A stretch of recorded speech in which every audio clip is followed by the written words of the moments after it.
Mesdames et messieurs, bonsoir. Nous sommes samedi 8 février. Voici les grands titres de ce 20h. Le prince Édouard d'Angleterre en visite à Abidjan communie avec la jeunesse ivoirienne. Il s'est rendu à l'université Félix Houphouët-Boigny de Cocody pour des échanges avec les étudiants du club d'anglais. Il a aussi visité le Centre national floristique où il a planté un arbre en compagnie du ministre Alain Richard Dounvaï. Le programme Agir pour les jeunes étend sa toile. 538 jeunes de la commune de Cocody ont reçu leur chèque. L'initiateur, le ministère de la promotion de la jeunesse et de l'emploi des jeunes, envisage de créer d'ici fin 2020 des opportunités d'emploi pour plus de 130 000 jeunes à travers le pays. Un soldat ouvre le feu sur des civils en Thaïlande et fait 17 morts. L'acte a eu lieu à Korat, dans le nord-est du pays. Le soldat s'est enfui après son acte. Il serait retranché dans un centre commercial de la ville. Il est activement recherché par la police qui a renforcé la sécurité dans la localité. Les œuvres du premier président ivoirien, Félix Houphouët-Boigny, bientôt exposées dans un musée. C'est la ville de Yamoussoukro qui abritera cet édifice culturel en la mémoire du père fondateur, le ministère de la Culture et de la Francophonie et le club des amis du musée Félix Houphouët-Boigny ont signé une convention. Soyez les bienvenus sur RTI 1. Ce sont de grands groupes, des artistes de renom qui ont bercé ou qui continuent de bercer par leurs belles mélodies et chansons. Les mélomanes ivoiriens, de Dignarous à Yon Yale, la pop musique ivoirienne a fait son chemin, donné de l'éclat, contribué au rayonnement de la musique en Côte d'Ivoire. Des années 60 à 2000, deux grands groupes se sont distingués et se sont imposés sur la scène du rock and roll. Mais qu'en est-il aujourd'hui? L'épopée de la pop musique ivoirienne est racontée dans un ouvrage écrit ici donc par Ange Patrice Guégué, l'épopée de la pop musique ivoirienne de 62, 70, 90, 2000. Bonsoir et bienvenue sur ce plateau. Bonsoir Marie-Laure. Alors, vous êtes juriste de formation, c'est aussi votre fonction. Et vous m'avez avoué que vous êtes un passionné de la musique, mais vous ne montez pas sur la scène, vous n'avez pas le micro, mais vous avez votre plume et vous écrivez précisément sur la pop musique ivoirienne. Comment on peut comprendre cela? Bien, la pop musique, c'est une passion. La musique, d'abord, c'est une passion pour moi. Et la pop musique, particulièrement, c'est ma passion. Et donc, plutôt que de prendre la guitare, j'ai préféré écrire. Écrire, c'est une autre passion pour moi. Voilà, sur la pop musique. Et vous écrivez sur la pop musique, vous parlez de cette belle époque de la Côte d'Ivoire, mais surtout deux époques. Oui. Vous allez nous dire comment est-ce que ce mouvement a impacté la Côte d'Ivoire. Qui sont devenus ces acteurs? Où sont-ils? Et comment ce mouvement a pu impacter la culture ivoirienne? Et nous allons nous retrouver dans une trentaine de minutes dans la page culture. À tout à l'heure, Ange Patrice Guégué. Mais vous restez pour le moment avec nous. On va se rendre à l'université Félix Houphouët-Boigny de Cocody pour voir comment le prince Édouard d'Angleterre profite bien de son séjour ici en Côte d'Ivoire. Il s'est rendu dans cette université. Vous allez le voir pour des échanges avec les étudiants du club d'anglais. Il a aussi visité le Centre national floristique où il a planté un arbre. Et c'était en compagnie du ministre Alain Richard Dounvaï. Reportage signé pour vous, Didier Nguesson. L'université Félix Houphouët-Boigny reçoit le prince Édouard. Au menu de cette visite, échange avec les étudiants de la faculté d'anglais sur la culture britannique. Étudiants ivoiriens et britanniques échangent par vidéoconférence sur la plateforme Bilay Connect Online. Le prince Édouard s'est dit honoré de l'intérêt des jeunes apprenants pour la langue anglaise qui présente une réelle opportunité pour eux. Autre étape de la visite, un planting d'arbres au Centre national floristique en compagnie de Richard Dounvaï, ministre des Eaux et Forêts. Occasion pour le prince Édouard de découvrir les 60 000 spécimens de plantes qui y sont conservés, des richesses originaires de toutes les végétations de Côte d'Ivoire, un enjeu important pour ce conservatoire et pour les responsables de l'université Félix Houphouët-Boigny. Aujourd'hui, avec le péril que subit la biodiversité, l'enjeu de cette visite, c'est que nous focalisons les caméras du monde entier sur notre espace de conservation pour que cet espace soit vulgarisé, j'allais dire, au niveau national et international. Et certainement, ça va nous permettre de tisser des collaborations qui vont nous permettre d'améliorer notre plateau technique de conservation de la biodiversité. Le planting d'un arbre symbolique, très important en Côte d'Ivoire, qui est en voie d'extinction, mais qui qu'on cherche à renouveler, à ressusciter et à pérenniser. L'université Félix Houphouët-Boigny a déjà beaucoup de partenariats avec les universités anglaises. Donc, c'est une continuité. Cette stèle immortalise le passage du prince Édouard à l'université Félix Houphouët-Boigny. Voilà, séjour bien rempli pour le prince Édouard à Abidjan, une visite qui renforce la coopération entre le Royaume-Uni et la Côte d'Ivoire. Le prince Édouard a procédé à la remise des certificats de fin de formation à 60 jeunes ivoiriens, lauréats du prix du mérite international. Ce programme initié en 1956 par le prince Philippe, père du prince Édouard, permet aux jeunes de développer des compétences personnelles. Konaté Moussa. Les médaillés d'or ivoiriens du programme du mérite international reçoivent leur certificat des mains du prince Édouard d'Angleterre. Ce document, remis à ces jeunes, signé par le prince Philippe, père du prince Édouard, fondateur du programme du mérite international, c'est le couronnement d'une formation de 18 mois. Nous avons pratiqué les 4 secteurs du programme du mérite avec conviction, en l'occurrence l'altruisme, notamment le don de soi, l'aptitude et intérêt, c'est-à-dire se familiariser à une expérience professionnelle et des compétences. Et le voyage d'aventure ou expédition qui consiste en un voyage à pied de 24, 48, 72 ou 80 km. 60 lauréats au total honorés par le prince Édouard d'Angleterre, avec à ses côtés des membres du gouvernement. Un autre signe de la vitalité des relations entre le Royaume-Uni et la Côte d'Ivoire. Le mérite international de la jeunesse est un outil de service civique qui, bien maîtrisé et organisé en Côte d'Ivoire, contribuera, tout comme le programme national de volontariat et le bénévolat, à l'épanouissement, l'engagement et l'autonomisation du jeune. Nous savons tous que le programme du mérite est une reconnaissance personnelle, mais également un travail d'équipe. Donc, je vous encourage de continuer sur cette voie et de motiver d'autres personnes à participer au programme. Le programme du mérite international vise à permettre aux jeunes âgés de 14 à 24 ans de développer des compétences personnelles et des valeurs citoyennes. Elles développent aussi leurs compétences dans leurs domaines respectifs et leur mérite vient d'être reconnu. 5 personnalités, dont des journalistes, Mamadou Kouassi, Sylvie Touré de RTI 1 et Lassina Sermé de APA News, ont été distinguées par le ministère de la Solidarité, de la Cohésion sociale et de la lutte contre la pauvreté. Une distinction saluée, bien sûr, par les récipiendaires qui s'engagent à plus d'actions sociales, comme nous le rapporte Amadou Walter.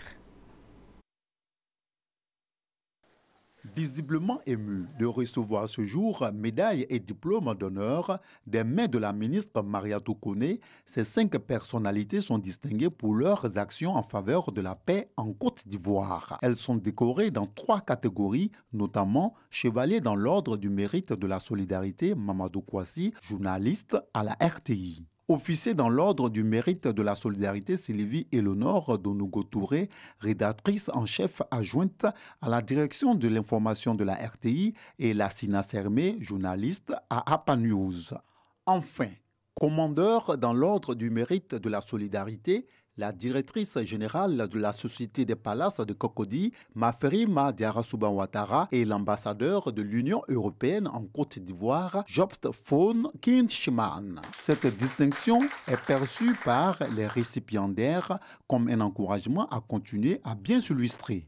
Quand vous êtes honoré par votre État, l'État de Côte d'Ivoire, par rapport aux actions que vous posez au quotidien dans la vie autour de vous, ça ne peut que vous réjouir. C'est surtout un appel à mieux faire, à être des artisans de paix et de solidarité, à défaut de maintenir le cap en tant que journaliste, que nos mots dessinent des colombes et non des épées en cette année électorale. Il ne faut jamais cesser d'arrêter de dire qu'être solidaire avec les autres, c'est absolument fondamental, parce que c'est ça qui crée une communauté entre les gens.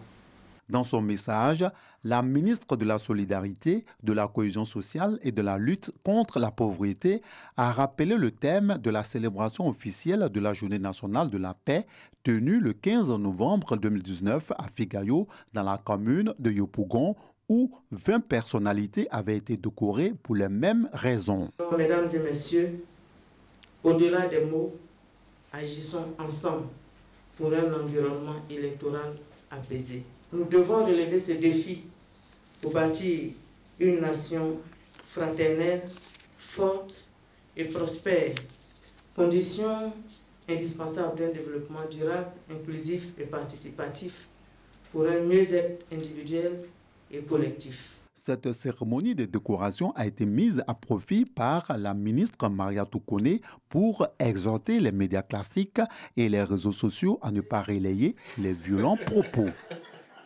Voilà, félicitations donc à tous les récipiendaires, notamment Sylvie Touré Mamadou Kouassi de RTI.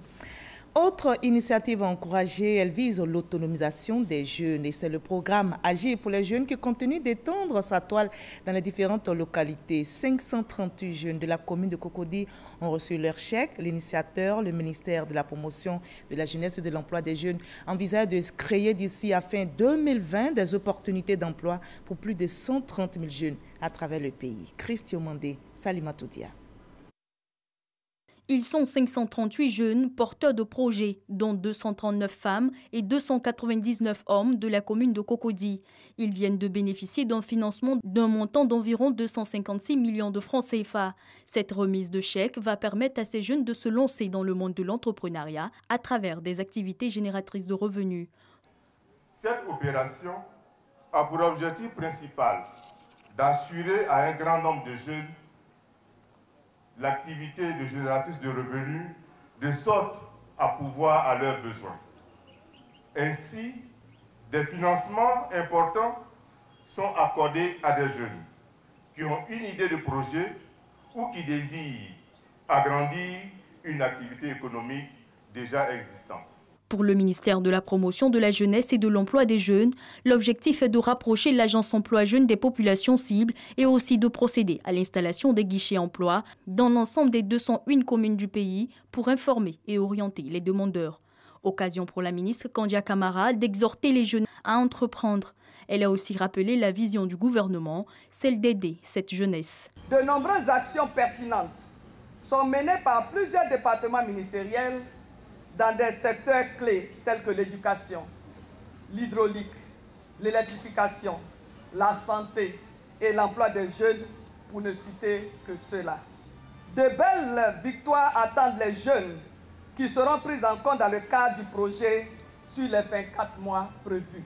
Ces bénéficiaires n'ont pas manqué d'exprimer leur gratitude au gouvernement. Sincèrement, je suis très content d'avoir reçu ce chèque qui va me permettre de réaliser mon projet. Mon projet, c'est de faire l'élevage de lapins. Pour les mois à venir, ce sont plus de 2000 jeunes de la commune de Cocody qui bénéficieront de financement d'un montant d'environ 931 millions de francs CFA. Le projet Agir pour les jeunes profite aussi aux jeunes de l'intérieur du pays. La ville de Boaké, dans la région de Gbeke, vient de bénéficier de la phase 2 de ce programme. Les jeunes, 970 au total, tous porteurs de projets dans différents secteurs d'activité, bénéficieront d'un financement de 497 millions de francs CFA. Un rêve donc devenu réalité pour ces jeunes qui pourront ainsi réaliser leur projet. Un comité de santé et de sécurité vient d'être installé à la Société ivoirienne de télédiffusion IDT. Cette structure va évaluer le fonctionnement et les impacts des différentes activités en matière de santé et de sécurité, telles que les enquêtes, analyses d'accidents et autres inspections. David Soyo, Jean Magagui. La Société ivoirienne de télédiffusion IDT dispose désormais d'un comité de santé et de sécurité au travail. Composé de 9 membres, le comité a pour mission de veiller sur l'état de santé des travailleurs et de prévenir les risques sur les lieux de service. Il faut des enseignants en bonne santé parce que si on n'a pas la santé, quelle que soit la volonté qu'on a, on ne peut pas travailler. Donc le préalable, j'ai envie de dire, ça va être ça, faire en sorte que les travailleurs puissent exercer leur métier dans un environnement sain. L'installation du comité de santé et de sécurité au travail obéit au respect du Code du travail ivoirien.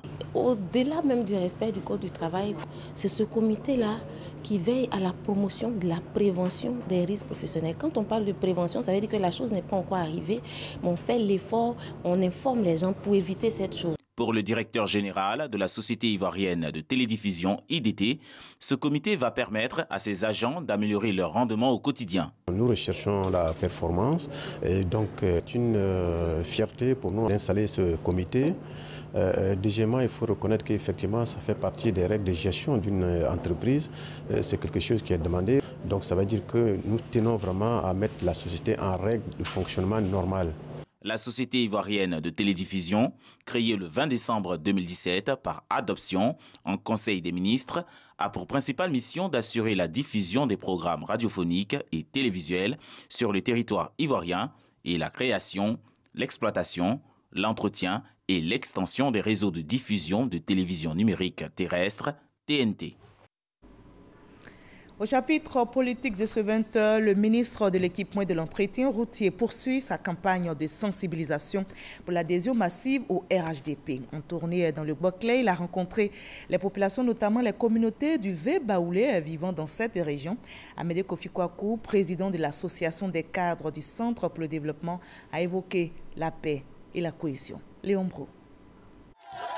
À Manikro, Koukoïdou, Okromoudou, Balokuya, Baliban, bref, dans la région du Boclé, aucune communauté, y compris les ressortissants du Vé-Baoulé, n'ignore le RHDP.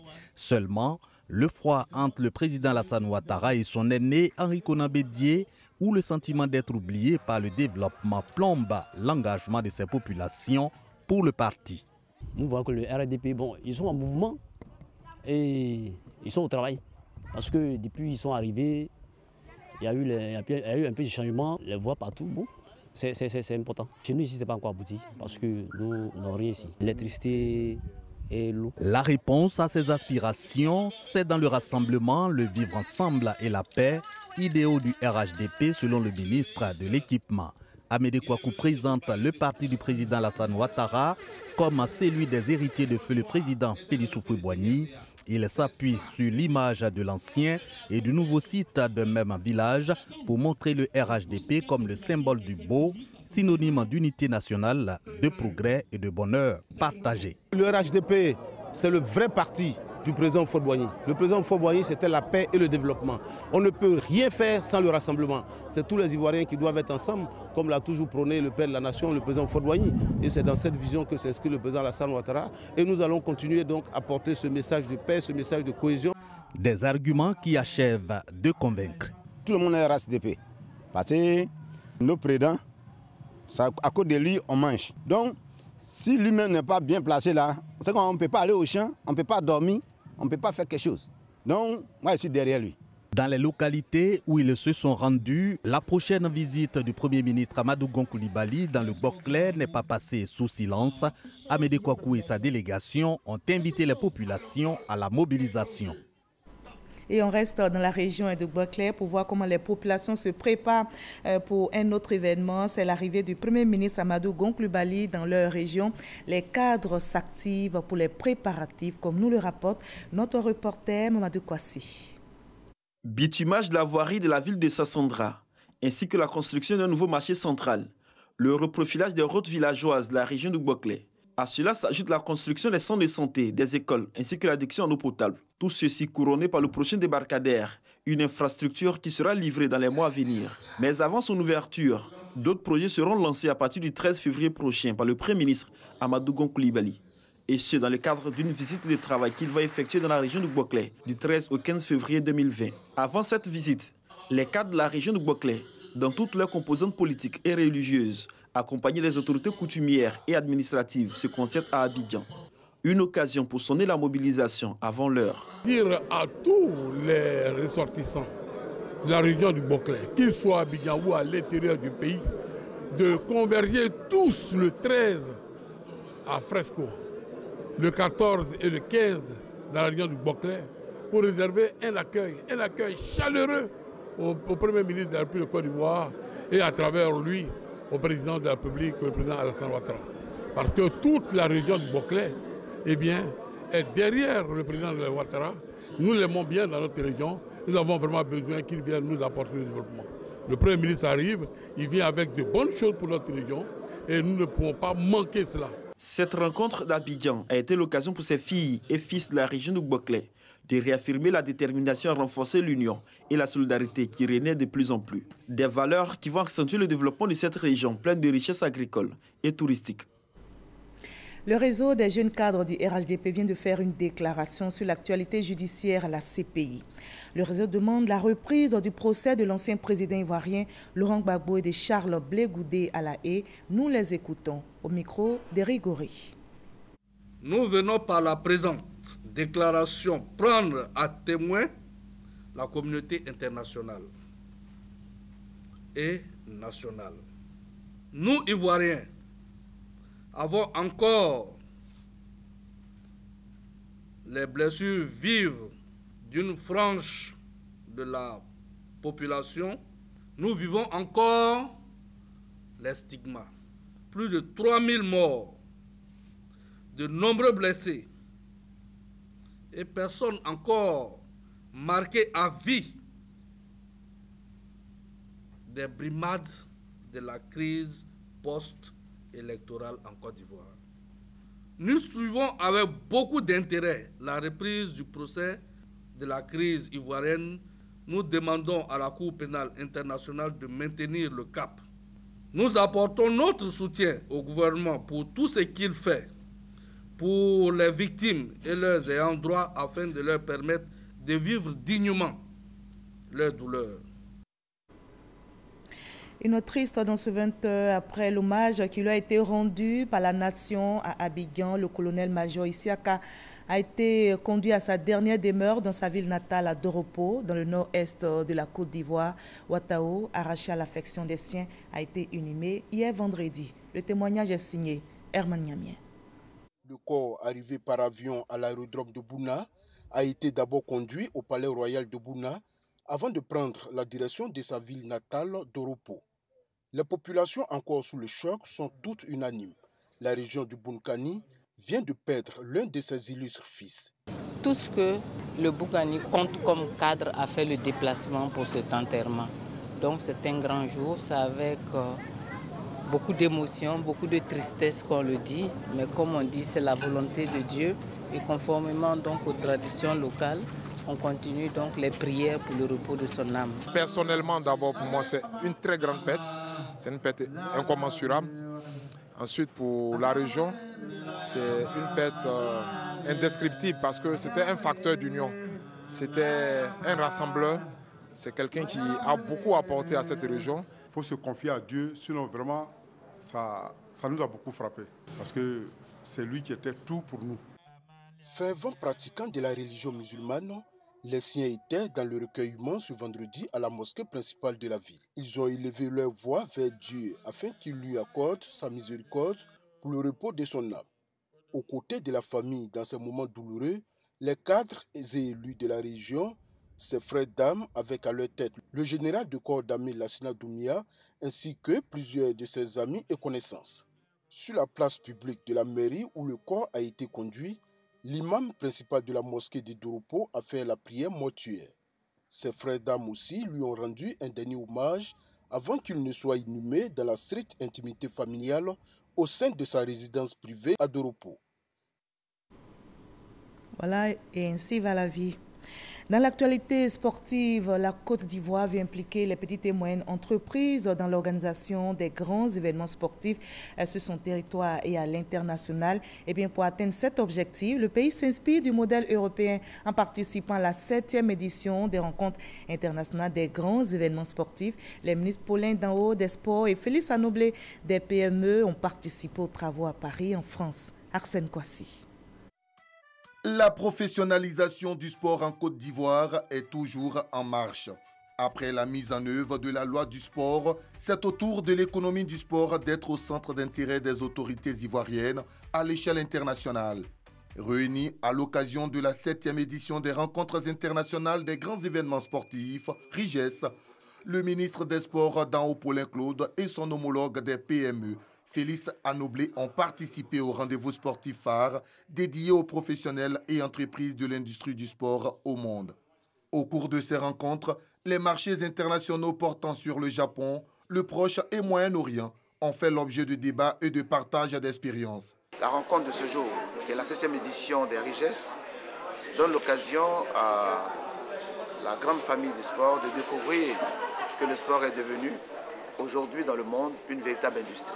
Des échanges fructueux qui ont retenu l'attention du ministre Anoblé, dont l'objet de la présence est l'implication véritable des PME ivoiriennes dans l'organisation des grands événements sportifs en Côte d'Ivoire et à l'international. Notre objectif, c'est de faire en sorte que l'événement qui approche bientôt en Côte d'Ivoire, la Cannes 2023, soit profitable aux petites et moyennes entreprises de Côte d'Ivoire dans plusieurs domaines. En marge de cette table ronde, les deux émissaires du gouvernement ont co-animé un panel autour des opportunités d'affaires en Côte d'Ivoire. Durant une demi-heure, ils ont relevé les avancées significatives du gouvernement ivoirien dans la réalisation des infrastructures sportives. Cette journée sportive s'est achevée par une rencontre B2B entre les experts du réseau Business France et les délégations étrangères. L'ambiance est tout autre en Thaïlande où un soldat a ouvert le feu sur des civils faisant 17 morts. L'acte a eu lieu à Korat dans le nord-est du pays. Le soldat s'est enfui après son acte. Il se serait retranché dans un centre commercial de la ville. Il est activement recherché par la police qui a renforcé la sécurité dans la localité. On va parler nouvelles plus gaies avec la page culture. Commençons par les œuvres du premier président ivoirien, Félix Houphouët-Boigny, qui seront bientôt exposées dans un musée. Et pour le voir, vous allez vous rendre dans la ville de Yamoussoukro, qui bien sûr abritera cet édifice culturel en la mémoire du père fondateur. Le ministère de la Culture et de la Francophonie et le club des amis du musée Félix Houphouët-Boigny ont signé une convention. Issa Tchonayeo. Félix Houphouët-Boigny, père fondateur de la Côte d'Ivoire moderne, bientôt immortalisé dans un musée à Yamoussoukro.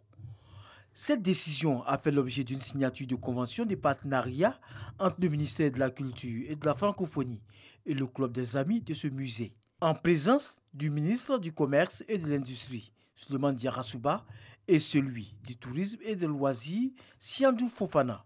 Pérenniser Félix Houphouët-Boigny à travers un musée est pour la fille d'Amadou Ampateba, ami du président ivoirien, une reconnaissance méritée. Convoquer Ampateba par rapport à Houphouët-Boigny ne saurait surprendre. Les deux hommes se sont connus en 1946. Donc cette fondation est partie intégrante de ce musée-là, parce que nous avons des milliers d'échanges de correspondances manuscrites d'Houphouët-Boigny vers Amadou Ampateba. Pour le ministre de la Culture et de la Francophonie, la mise en œuvre de ce projet par le président de la République, Alassane Ouattara, montre son attachement profond au père de l'indépendance de la Côte d'Ivoire. Le gouvernement a réaffirmé son désir et sa volonté de faire en sorte que ce musée puisse voir le jour afin de prolonger la pensée et l'action du président Houphouët-Boigny.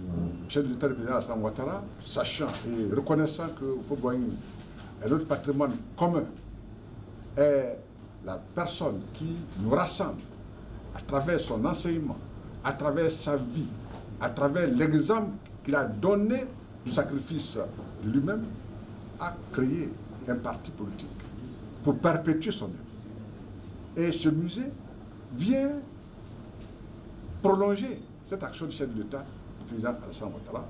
Ce musée, à l'honneur de Félix Houphouët-Boigny, sera opérationnel au cours de ce premier semestre, selon le ministre de la Culture et de la Francophonie, Maurice Kouakou Pandama. Anzata Ouattara, journaliste écrivaine, vient de publier 2 nouvelles œuvres. La culture sénoufo, la civilisation, l'amour, l'ambition sont les thèmes clés abordés dans ces œuvres romanesques. Sèche pas comme Didi, Francois Dieu l'ont lu. Et de 10, puis de 11 pour la journaliste écrivaine Anzata Ouattara. Ferla ou le dernier maillon de la chaîne et un rêve presque impossible. Le premier roman est une histoire d'amour. Sur fond de thriller tribal, en pays sénoufo au nord de la Côte d'Ivoire, l'auteur s'interroge sur la place de la tradition dans notre ère. Un rêve presque impossible, un autre roman C'est la vie contée d'une jeune fille passionnée de musique qui va se heurter à l'hostilité de son bien-aimé dans la réalisation de sa passion. 2 œuvres tournées sur l'humain et l'évocation des sentiments. 2 livres, parce que bon, j'étais inspirée cette année. J'avais envie de faire plaisir à mes lecteurs. À l'époque de la civilisation, où on met la tradition, où est la place de la tradition. Au-delà de la belle histoire, c'est de faire comprendre à nos jeunes filles qu'il ne faudrait pas toujours tenir compte de ses émotions. Il faut vraiment aller au-delà lorsqu'on a des objectifs à atteindre. 2 histoires et plusieurs angles de lecture, Anzata Ouattara reste fidèle à sa démarche. Les 2 ouvrages sont les 10e et 11e productions littéraires de l'écrivaine. Et belle transition pour passer à l'entretien avec notre invité de ce soir pour parler d'une autre histoire, l'épopée de la pop musique ivoirienne. On vous retrouve, M. Ange-Patrice Guégué.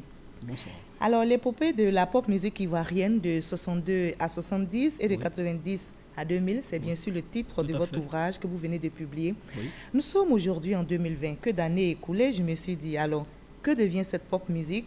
Mais avant, donnez-nous une définition de la pop musique ivoirienne. Bien. La pop musique, d'abord, c'est la musique populaire issue du rock. Voilà, davantage portée sur les belles mélodies, de bonnes harmonies et des paroles légères. Maintenant, la pop musique ivoirienne, c'est à la sauce, c'est-à-dire la musique rock, afro-rock. Nous avons, pour montrer, se départir de la musique pop venant de l'Occident, nous avons des chœurs avec les rythmiques africaines. Voilà. Les chœurs et les percussions. C'est ce qui fait la particularité de la pop musique ivoirienne. Il y a des sonorités africaines. Tout à fait. Quand vous prenez les Bozambo, et le groupe de Ngoran Gimi Yacinthe, quand vous écoutez, nous avons les rythmiques baoulées et son batteur qui chante à Morée a des rythmiques qui viennent du pays Moussi. Donc un bon mixage. Un bon mixage. C'est de l'afro-pop. Et quand vous écoutez les Woody, vous sentez la rythmique du pays Bété. Voilà, c'est ça la pop musique ivoirienne. Bien sûr. Alors, vous retracez l'épopée ou l'histoire de la pop musique ivoirienne jusqu'en 2000 dans votre ouvrage. On va suivre ensemble le résumé qu'en font Serge Pacom Didier, Franck Adio, et puis on va en rediscuter sur ce plateau. C'est plus qu'une époque. C'est un voyage à travers le temps. L'épopée de la pop musique ivoirienne, 2 grandes parties, les années 70-70 et les années 90-2000. C'est l'œuvre d'un passionné de pop musique, Ange-Patrice Guégué, agent d'affaires près la cour d'appel d'Abidjan. L'auteur distingue à travers les 2 grandes parties 2 générations, celle des Black Devils, des Djinarou, des Jeans Music, puis il a aussi la génération des Delta Group, de Glédou, de Woody, des groupes mais aussi des individualités. Cependant, parler de pop musique est un exercice périlleux. Il y a une mosaïque de créateurs et de sachants à l'esprit encore bien vivace. L'auteur affirme en revanche emprunter une démarche peu didactique. Il imprime sur les pages le ressenti d'un fan, d'un féru et d'un mélomane. Bref, c'est selon lui un recueil d'informations pour le jeune public, mais aussi un miroir pour les nostalgiques. Dans cette œuvre, les groupes sont certes passés en revue, mais il y a aussi les salles et lieux mythiques tels le Tropicana, la Boule Noire, le Taboubar, entre autres, un voyage dans le temps qui, heureusement, n'est pas prêt de s'achever. Voilà, avant de se voir dans le temps, dites-nous, est-ce vraiment un exercice périlleux que de parler de la pop musique ivoirienne? Oui, dans un premier temps, ça a été une gageure parce qu'il n'y a pas d'écrit. Il n'y avait pas d'écrit. Ces groupes qui ont existé, disons la première génération, beaucoup sont aujourd'hui dans la vie active. Ils sont responsables des activités de la nation. On les retrouve plus donc. Ils sont là, mais ils sont occupés à d'autres activités. Donc, où aller pour pouvoir établir quelque chose, ça n'a pas été facile. Et comment vous y êtes parvenu? Passionné que je suis, bon, j'ai dû aller vers ces acteurs qui ont appartenu à ces groupes. Et vraiment, ils se sont ouverts et ils ont dit, mais tiens, tu vas permettre à toute une génération, la génération actuelle, de pouvoir rentrer et de connaître cette période qui est beaucoup méconnue des Ivoiriens. D'accord.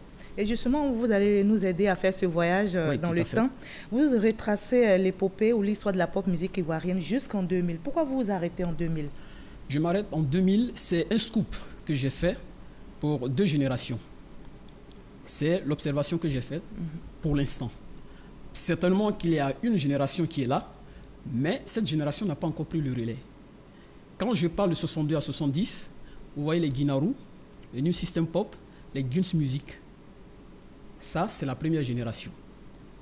Vous prenez la deuxième génération, commencée à 90 jusqu'à 2000, vous avez les Woody, John Yale, Delta Group, Gledou, Kuchala Suchi, Tom Ozzy et autres. D'accord. Voilà. Et donc, je me suis arrêté en 2000 parce qu'il y a la jeune génération. Et ce livre, effectivement, vient à propos parce que c'est pour permettre à cette jeune génération de prendre ce relais. D'accord. Voilà. Donc, leur faire la lumière de cette époque qui est méconnue. 19 ans d'attente, Voilà. il faut que cette jeune génération, je pense, après votre ouvrage, va se réveiller. Oui. Et surtout ces acteurs qui sont maintenant dans d'autres secteurs d'activité. Alors, dites-nous, comment ce genre s'est-il infiltré et s'est imposé dans notre pays? Bien. Il y a le groupe qu'on appelle les Black Davis, qui a leur chef du groupe, leader, qui dans les années 65, autour des années 65, est revenu de la France, Désiré Bamba. Et quand vous prenez le livre, quand il est venu, lors, étant élève au lycée classique, lors d'un concert de bal de fin d'année, c'est-à-dire un bal de fin d'année animé par les aînés, nos pères, les Anouabrou Félix, qui faisaient du cha-cha-cha, tout et tout. À la mi-temps, ils ont demandé à jouer. C'était tout nouveau pour la population ivoirienne. C'était du jamais vu, c'était du nouveau, et c'était un rythme qui était importé d'outre-mer. Et quand ils ont joué, ça a plu et ça a accroché le public, surtout la jeunesse de cette époque, les yéyés. Et justement, vous convenez avec moi quand on dit que chaque époque a ses hommes, son style de vie. Oui. Et j'ai envie d'ajouter son style musical. Oui. Alors, si à un moment donné, la Côte d'Ivoire a vécu la période yéyé pop, si vous me permettez l'expression, oui, jusqu'en 2000, comme vous le dites, la jeune génération savoure très bien aujourd'hui le zouglou, le coupé décalé, que vous savourez aussi, bien sûr, en tant qu'amoureux de la culture. Tout à fait. Donc, peut-être que la pop musique doit être maintenant dépassée, non? Non, la pop musique n'est pas dépassée. La diversité culturelle fait la puissance de la culture. Quand vous prenez les États-Unis, il y a une diversité culturelle et de genre. Quand vous prenez le jazz, vous prenez le folk, vous prenez le soul, vous prenez le blues et vous prenez le rhythm and blues, mais ils sont plus puissants. Vous voyez. Et donc en Côte d'Ivoire, le zouglou, et le coupé décalé, le nyama nyama dans son temps, le mapuka ont eu leur place. Et même le ziglibiti. Pourquoi pas? Ont eu leur place. Tout comme la pop musique, qui a bel et bien sa place parce qu'elle compte jusqu'à présent beaucoup d'adeptes. Beaucoup d'adeptes. Alors, selon vous, comment restaurer et faire revivre dans le cœur des mélomanes la pop musique? Voilà. Puisque vous ne retrouvez pas ces acteurs. Voilà. Il faut faire de la promotion, des espaces de promotion, des festivals. Et puis, je comprends aujourd'hui, la situation est un peu... ça devient un petit handicap parce qu'il n'y a pas assez de mécènes. On a besoin de mécènes. Nous en avons, mais c'est faible. Je vais vous donner un exemple. Il y a le ministre de Somoussa, qui est un grand mécène, qui a même aidé, accompagné de grandes tournées du groupe Woody. Vous voyez? Donc, ce genre de mécène, on en a besoin. Et puis des festivals, pour que ces groupes-là puissent s'exprimer. Parce que par excellence, la pop musique, c'est la musique de l'art vivante. Parce que c'est sur scène. Et c'est là les chanteurs et les artistes font voir leur génie d'instrumentistes. Et des chanteurs aussi. Des chanteurs. Tous les meilleurs instrumentistes sont les gens de la pop musique. Ah bon, les amoureux du coupé décalé aussi vous regardent parce... Non, et tout à fait. Les amoureux du coupé décalé, ils ont leur place. D'accord.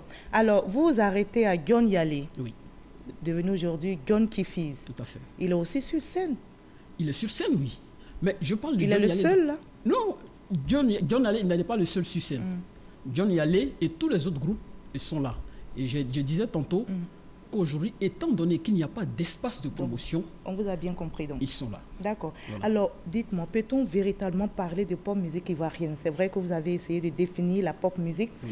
Je prends l'exemple du style musical de Gion Yale devenu Gion Kifiz, le zézé pop, qui est un mélange de rythme africain et de la pop anglaise. Alors, comment tracer notre identité culturelle avec ce mouvement, selon vous? Je vais vous dire, le zézé pop, quand vous prenez le zézé pop, Gion Yale a fait savamment une recherche et a extirpé une pratique de la culture BT. Le zézé, c'est la gestuelle. C'est-à-dire quelqu'un qui, dans des moments de peine, exprime par des gestes de douleur. C'est ça le zézé. Et donc, quand vous écoutez John Yalé, il a un style lyrique. Il chante, c'est un style lyrique. Mais on trouve ça dans le zézé, c'est dans la tradition biti. D'accord. Et quand vous prenez les houdis, vous prenez les delta group, il y a une bonne rythmique qui vient de nos terroirs. Bété, baoulé. Quand vous prenez le bété de Unguran Gimi Yacinthe, il y a une rythmique baoulée qu'on trouve dans le son, avec les bozambo. Donc, la pop musique ivoirienne existe bel et bien. Et donc, on peut parler, ça peut faire partie de notre identité aujourd'hui. Mais bien sûr, l'afro-pop, la pop musique ivoirienne a sa place. Quand vous écoutez la pop musique ivoirienne, elle est tout à fait différente de la pop musique faite outre-mer. Parce que nous avons notre particularité, la rythmique et le chœur. Vous entendez les chœurs. D'accord. Voilà. Alors, donc vous dites que l'histoire de la pop musique ne devrait pas s'arrêter en 2000. Elle doit être pérennisée. Mais comment percevoir son impact dans notre culture aujourd'hui? Est-ce que ça rapporte? Qu'est-ce qui fait que, par exemple, les acteurs sont aujourd'hui dans d'autres secteurs d'activité que des BCN ou de susciter, de propulser? Je vais vous donner une... Vous savez, la télévision est un grand support de l'éducation de la nation. C'est la télévision qui nous éduque. Si nous avons des animateurs télé qui permettent au groupe, c'est-à-dire les artistes, d'être sur scène et faire du live, vous allez voir que la pop musique va retrouver toute son ardeur. C'est ça, ça manque. Et je disais tantôt qu'il n'y a pas assez de mécènes. C'est justement pour ça que nous les voyons. Sinon, ils sont là. Des personnalités que vous avez côtoyées à l'université. On va dévoiler quelques noms rapidement. Je vais dévoiler quelques noms. Mel Théodore, personnellement. Il a appartenu au groupe qu'on appelle les Soul Guys. Et je vais vous surprendre encore. Nous avons un grand homme d'État, René Dibi. C'est un grand adepte de la pop musique. D'accord. René Dibi. Il vit aujourd'hui, il assure de grandes responsabilités dans les institutions coutumières du Léboutou. Voilà. Donc ceux-là sont là. Et beaucoup, ils sont tous là. Mais c'est tous des responsables aujourd'hui. Quand vous prenez... Et c'est le dernier nom que vous dévoilez. Un grand nombre des médias, Balié Blésiri Camille, Feu François Cognan, qui n'est plus.